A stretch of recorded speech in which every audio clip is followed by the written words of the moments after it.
Балалар, бүгін бізде құрақ көрпе жасап үйренеміз. Қазір мен сіздерге құрақ көрпені бөлшектерін береміз.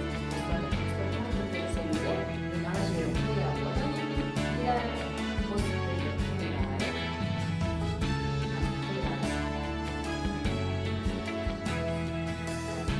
Балалар, бізде қандай түс бейнеленген, ал қандай түс? Біздер бүгін құрақ көрпеге қошқар мүйіз деген ойынды міне пайдаланамыз. Бұл ойын қошқар мүйіз. Айтайын. Қошқар мүйіз ойынын пайдаланған құрақ көрпемізге. Қазір біздер мына балалар арқылы өткізе отырып құрақ көрпе жасап шығарамыз. Мына Жанел алауы. Сен мына жерді істей бер, мына құрақ көрпелеріне балалар өткізе бер. Қазір әдемі құрақ көрпе жасап шығарамыз. Балалар апан өткіземіз.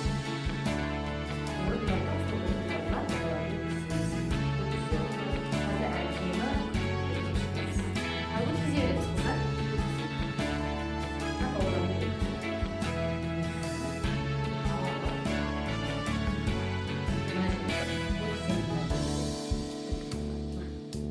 Сен мына жерде өткізем. О, әдемі жасап шығамыз. Балалар, қолдарымыз үйреніп жатыр ма?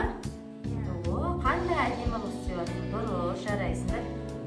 Мен де сендерге көмектесейін, иә? Әдемілеп осылай балаларымызды бір-бірлеріне жалғастырып, осылай бір-біріне байлаймыз. Қазір бізге әдемі құрақ көрпе шығады сол кезде. Біздер міне әдемі құрақ көрпемізді аяқтауға жақындап қалдық, иә? Өте керемет жасап жатсыңдар, жарайсыңдар балалар. Жасап жатыр екенсіңдер. Әдемі шығып жатыр, иә? Қайсыны көрсетпеймін сендерге. Қалай шығып көмектесейін. Балалар, байлаусыңға. Және бере маған. Жарайсың. Енді мына шетті әдемілеп түйіп қоямыз, иә? Себебі құрақ көрпеміз біздің ыдырап кетпеу үшін. Барлығы құралып тұру үшін әдемілеп осылай байлап қоямыз.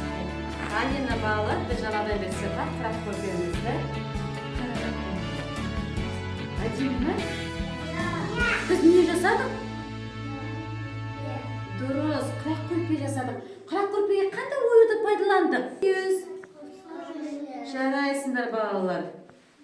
Мінекей, бізде енді әдемі осындай құрақ көрпе шықты, иә?